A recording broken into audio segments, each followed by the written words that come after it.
So it's been a really long time since I updated you guys on how the protein skimmer has been going.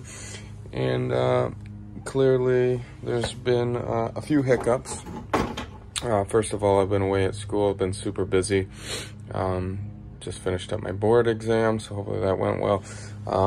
And then I also had a bout of pancreatitis, so I was hospitalized for a day. And then I ended up getting cryptosporidium a few weeks later, which is a protozoan parasite that you get from working with calves. So I guess that's kind of a rite of passage, they say, when you're working with livestock. But back to the protein skimmer.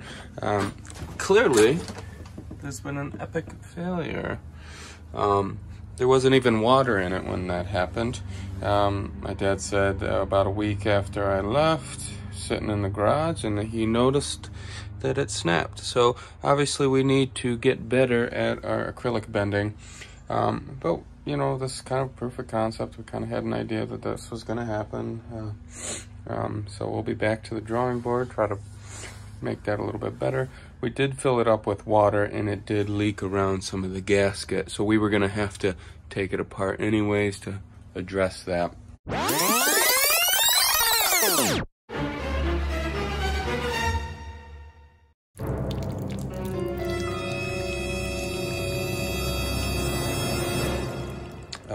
But other than that, the pond liner coating went on very well. No leaks there. It's basically just the window that was our main problem. And then I wanted to get some stuff done on it when I was back this 2 weeks, but the main tank was having some issues. My dad noticed the fish were kind of acting a little off. So we'll go down there and kind of show you what's going on down there and why there's been such a delay.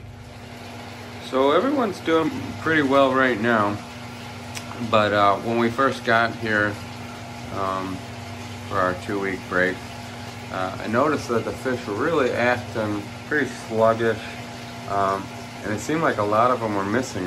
All the damselfish were, you know, I didn't have any evidence that they were hiding, so I assumed a lot of them had died. I didn't see any of the damselfish. There was no sign of the parrotfish, no sign of the blue hippo tang. So I was thinking, wow, we must have had a lot of death.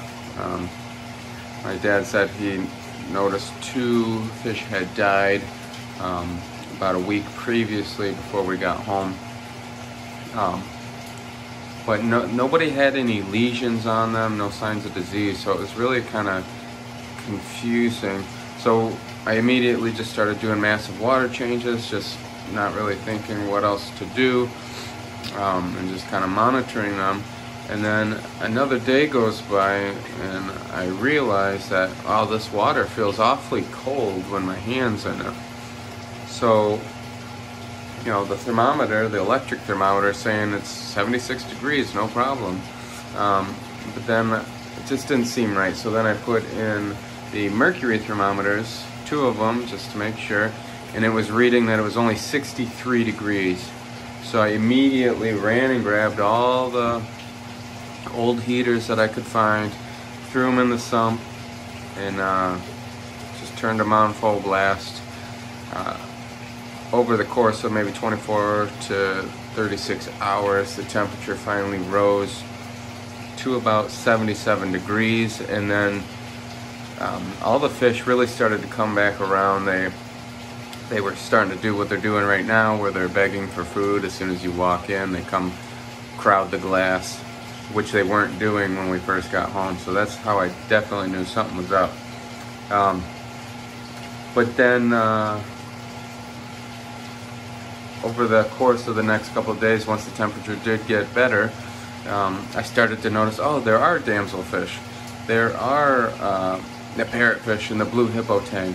So that was kind of the nice thing. We did lose a couple tangs and 2 large damselfish, but overall most of the fish did survive. It's not really sure when the electric thermometer for the heating element, you know, went awry. I'm assuming probably sometime in this summer. And then just because it's now starting to get cold, that we didn't really see the aftermath of that not working. The heater still works. It's just that I have to have it set at 90 in order to keep the temperature at 77 to 78. So it's off by quite a bit. And I did end up getting 3 digital thermometers, just put one in the sump, put one in the main tank, put one in the refugium, just to have a couple backups, as well as those mercury thermometers. It's just frustrating that something so simple as water temperature was the cause of this headache. So that was kind of the big ordeal that I had to deal with as soon as we got home. Luckily we figured out what was going on. And then we just got a lot of projects at the property. Been painting here. So we didn't really have a whole lot of time to work on protein skimmer, but we're going to be back for Christmas, and hopefully everything goes well with these guys, no more hiccups.